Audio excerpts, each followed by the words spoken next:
आप लोगों ने भी कभी ना कभी बस में सफ़र तो किया ही होगा, पर इस कहानी को सुनने के बाद आप बस में सफ़र करने से पहले 100 बार सोचोगे।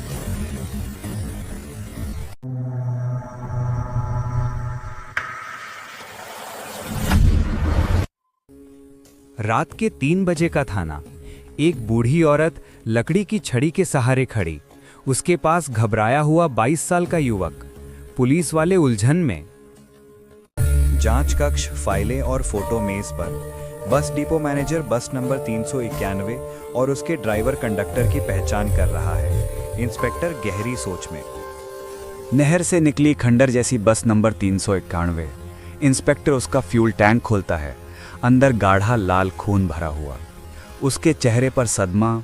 1995 की कड़कड़ाती सर्दी, लगातार बारिश, सुनसान बस स्टॉप, घना कोहरा, 22 साल का लड़का भीगते हुए बस का इंतजार करता हुआ। कोहरे से उभरती एक बूढ़ी औरत, कांपता हुआ हाथ, लकड़ी की छड़ी, धीमे धीमे बस स्टॉप की ओर आती हुई। तेज हेडलाइट के बीच धुंध में से निकलती पुरानी बस नंबर 391, ब्रेक की चीख, दरवाजे खुलते ही अजीब सन्नाटा। बस सुनसान पहाड़ी रास्ते पर धीमी रफ्तार से चल रही है। बाहर घना कोहरा, अंदर सिर्फ 5 यात्री। पांचों लोग आपस में बात कर रहे हैं। चलती बस की छत पर तेज धमधम की आवाज। बूढ़ी औरत चौंककर ऊपर देखती है। बस की ट्यूबलाइट टिमटिमा रही है। ड्राइवर बस रोककर बाहर उतरता है, हाथ में टॉर्च, चारों तरफ कोहरा। अचानक ऊपर से एक काली बिल्ली नीचे कूदती है और ड्राइवर डर से चिल्ला उठता है। बस जंगल वाली सड़क पर मुड़ जाती है। बूढ़ी औरत घबराई हुई, ड्राइवर अजीब तरह से मुस्कुराता हुआ।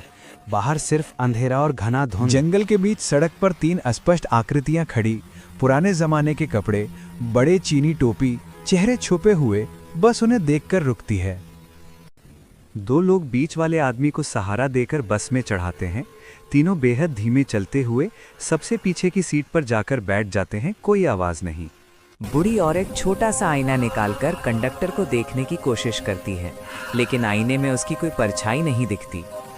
बीच वाले आदमी के लंबे उलझे बाल हवा से हटते हैं और दिखाई देता है एक डरावना, बिना आँख नाक मुंह वाला चेहरा। बूढ़ी औरत युवक पर जोर से चिल्लाकर चोरी का आरोप लगाती है। दोनों ड्राइवर तक पहुंचकर झगड़ा करने लगते हैं। पीछे बैठे तीनों परछाइयां स्थिर। ड्राइवर गुस्से में बस रोकता है। बूढ़ी औरत और लड़का अंधेरी सुनसान सड़क पर उतार दिए जाते हैं। बस फिर अंधेरे में गायब हो जाती है। दोनों थाने में सारी घटना बताते हैं। इंस्पेक्टर उन्हें पागल समझता है। थाने का माहौल अपशुभ समझता है। पोस्टमार्टम कक्ष में 5 लाशें पड़ी हैं। 3 बेहद सड़ी गली पुराने कपड़ों में। ड्राइवर और कंडक्टर की भी मौत 1 हफ्ते पुरानी लगती है। सुबह के समय नहर के किनारे पुलिस को बस नंबर 391 के नीचे कीचड़ में दबा हुआ एक पुराना जंग लगा लोहे का संदूक मिलता है। चारों ओर धुंध और सन्नाटा। पुलिसकर्मी संदूक खोलते हैं और अंदर से काले धुएं जैसी परछाई बाहर निकलकर गायब हो जाती है। सब डर से पीछे हटते हैं। हवा में अजीब सर्दी। रात को खाली पड़े बस डिपो में अचानक सभी पुरानी बसों के हॉर्न अपने आप बजना शुरू हो जाते हैं। लाइटें झिलमिलाने लगती हैं। चौकीदार डरते हुए छिपका है। सीसीटीवी फुटेज में आधी रात को कोई ड्राइवर न होते हुए भी बस नंबर 391 अपने आप स्टार्ट होकर डिपो से बाहर निकलती दिखाई देती है। एक छोटे गांव के बाहर खेतों के बीच कोहरे में चलती बस नंबर 391, जिसकी खिड़कियों से खून की धारें नीचे बह रही। इंजीनियरों की टीम बस की जांच करती है। नंबर 391 की जांच कर रही है। बस अंदर से जली हुई, सीटों पर नाखूनों के निशान। इंजीनियर डर से कांपते हुए। सीट नंबर 14 के नीचे से मिली एक पुरानी आधी सड़ी डायरी, जिसके पन्नों पर फटे शब्द, हम अभी भी बस में हैं। पुलिस इंस्पेक्टर का चेहरा पीला पड़ जाता है। थाने के पूछताछ कक्ष में इंस्पेक्टर डायरी पढ़ रहा है। बाहर अचानक तेज हवा चलती है। सारी लाइटें बंद हो जाती हैं। सिर्फ डायरी चमकती सी दिखती है। डायरी के पन्ने अपने आप पलटकर एक नक्शे पर रुकते हैं, जिसमें लाल रंग से जंगल की एक पगडंडी बनी है। नक्शे से हल्की सी चीखों की आवाज आती हुई। इंस्पेक्टर टीम के साथ नक्शे में दिखाए रास्ते पर जाता है। घना जंगल, सूखे पेड़, चारों ओर अजीब फुसफुसाहट, जैसे कोई पीछे पीछे चल रहा हो। जंगल के पेड़ों पर खून से खिंची हुई बस नंबर 391 की आकृतियां, कुछ पर मानव चेहरे उकेरे हुए, जैसे छटपटाते हों। जंगल के बीच एक विशाल गड्ढा, जिसमें बस नंबर 391 का आधा हिस्सा जला हुआ पड़ा है। धुआं अभी भी निकल रहा है। घना कोहरा इकट्ठा होता है और उसके बीच से बस नंबर 391 धीरे धीरे आकार लेती है।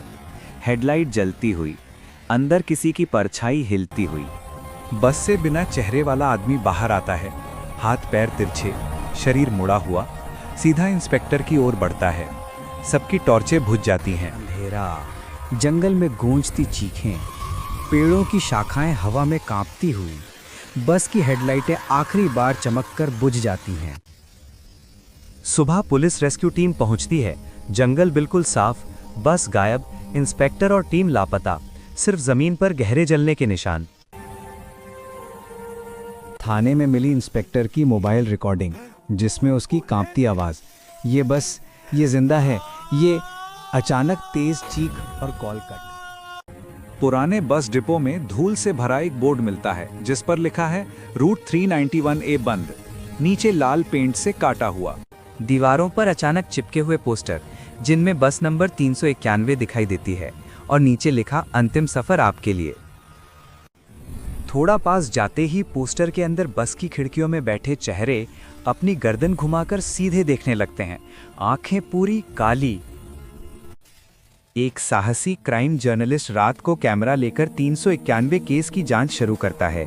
अंधेरी सड़कों पर उसके कदमों की गूंज। रात 3 बजे जर्नलिस्ट बस स्टॉप पर खड़ा है। अचानक उसके पीछे कोई टिक टिक दस्तक देता है, लेकिन कोई दिखाई नहीं देता। डिजिटल टाइम टेबल स्क्रीन में एक वीडियो प्ले होता है, जिसमें बस 391 जंगल में दौड़ रही है, जबकि स्क्रीन का कैमरामैन मौजूद ही नहीं।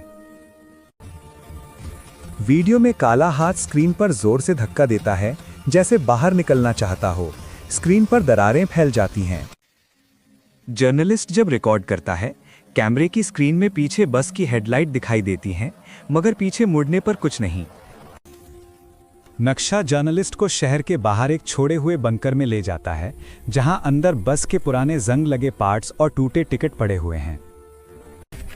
दीवार पर कांपते हाथों से लिखा, हम सब ने 391A का टिकट लिया था, वापस कोई नहीं लौटा। अचानक तेज धमाके से बंकर का लोहे का दरवाजा अपने आप बंद हो जाता है। जर्नलिस्ट अंधेरे में फंस जाता है। काली सुरंगों में बस के इंजन की भारी आवाज गूंजने लगती है, जैसे बस बंकर के अंदर कहीं घूम रही हो। दीवारें धड़कती हुई लगती हैं, जैसे अंदर कुछ बड़ा सांस ले रहा हो। धड़कन की आवाज तेज। सुरंग के अंत में अंधेरे से बस नंबर 391 तेज हेडलाइट के दरवाजे से ठंडी धूल निकलती है।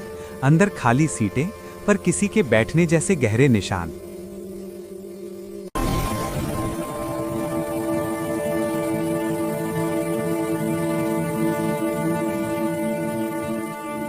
धुंध छटते ही हर सीट पर सफेद जली हुई परछाइयां बैठी दिखती हैं, उनकी काली आंखें जर्नलिस्ट पर टिकती हुई। ड्राइवर की सीट पर गुमशुदा इंस्पेक्टर बैठा है, चेहरा जला हुआ, आंखें सफेद। धीरे से बोलता है, अब तू भी हमारे रूट का हिस्सा है।